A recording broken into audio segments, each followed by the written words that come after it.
C'est le Forum international sur l'entrepreneuriat, une initiative de la délégation générale du Québec à Dakar en partenariat avec certaines autres institutions partenaires comme l'AUF, comme la Conféges, Confamen, IFEF et l'UCAD bien entendu, parce que là, comme j'ai dit, on est au panthéon de la connaissance. Alors, c'est pour en fait aider nos jeunes entrepreneurs à avoir cette culture entrepreneuriale. Donc aujourd'hui, on est ici, c'est pour 2 jours, donc pour créer une plateforme afin de discuter des enjeux de l'entrepreneuriat. Comment les institutions de savoir, comment les institutions financières, comment la société civile, les entreprises peuvent s'organiser afin de créer un écosystème favorable à des entreprises pérennes. Hier, on a surtout beaucoup plus parlé de culture d'entrepreneuriat qu'on veut vraiment inculquer à partir de la petite enfance dans nos valeurs comme valeurs de la société. Et aujourd'hui, avec nos partenaires dont Sedima qui a été conférencier, parler des mesures d'accompagnement durant la Covid. On sait que la Covid a mis à terre beaucoup d'entreprises, a affecté la santé financière de beaucoup de nos entreprises. Donc aujourd'hui, c'était beaucoup plus sur les mesures d'accompagnement, la résilience des entreprises face à la pandémie. C'est vrai que la Covid nous a pris tous de court parce qu'on n'était pas du tout préparés à cette éventualité. Nous en avons connu des crises liées à l'augmentation des prix, des matières premières, à des rétractions de marché, mais jamais se retrouver du jour au lendemain avec un arrêt total d'activité, notamment dans sa partie aval qui est la vente.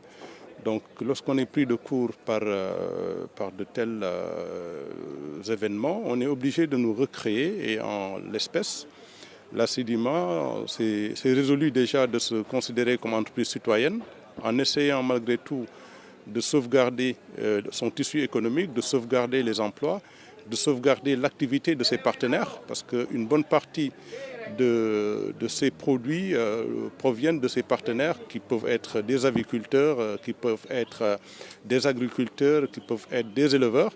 Et donc nous avons cherché à les accompagner autant que nous avons pu pour ne pas les laisser en difficulté. Aujourd'hui, cette pandémie nous a montré la fragilité de notre secteur, qui est le secteur artistique en général.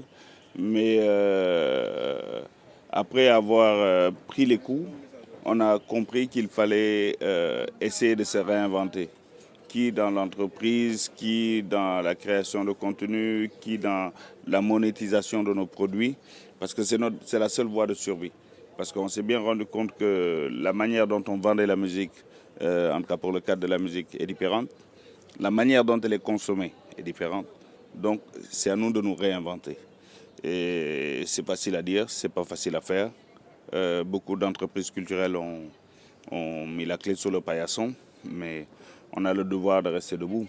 Donc aujourd'hui, en tout cas pour ce qui concerne le studio Sankara, nous essayons de nouveaux modèles et sur la monétisation et aussi sur la diversification. On va diversifier les produits qu'on va proposer, que ce soit dans l'audiovisuel, dans le cinéma, dans la série, en plus de la musique. On a quand même une politique, ce qu'on appelle le fonds d'initiative locale, donc qui ont fonds mis à la disposition des jeunes, des entrepreneurs, pas n'importe quel, dans beaucoup de domaines. On appelle ça le fonds d'investissement local. Donc ça déjà, ça permet à des entrepreneurs qui sont ici et qui veulent par exemple croître les entreprises ou qui veulent développer dans d'autres secteurs d'activité d'entreprise. Et aussi l'organisation d'aujourd'hui, c'est de les permettre à s'organiser, à se connecter avec d'autres entrepreneurs qui nous sont venus du Québec, de la Côte d'Ivoire, donc afin qu'on ait une synergie au niveau de tous ces entrepreneurs-là. Alors nous sommes venus présenter aux participants du Forum international sur l'entrepreneuriat l'expérience que vit la Conféges depuis plus de 30 ans à travers son programme de promotion de l'entrepreneuriat des jeunes que nous expérimentons dans nos 43 États et gouvernements membres. Et à ce jour, on a accompagné plus de 2000 projets, formé plus de 15 000 jeunes pour un chiffre d'affaires de plus de 3 milliards de francs CFA. Mais Si nous sommes satisfaits de ce que nous avons fait, accompli jusqu'à présent grâce à nos partenaires financiers qui sont les États et gouvernements membres et surtout des grands pays bailleurs comme la France et la Fédération Wallonie-Bruxelles, il n'en demeure pas moins qu'il y a beaucoup de difficultés et la crise sanitaire n'a pas aidé.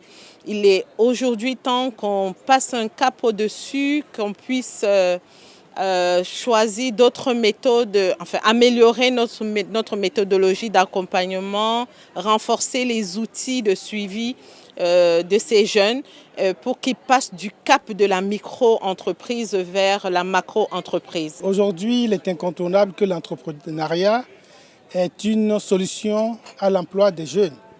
Et tous les jeunes qui sont face au marché de l'emploi aujourd'hui ont besoin d'être accompagnés vers l'entrepreneuriat.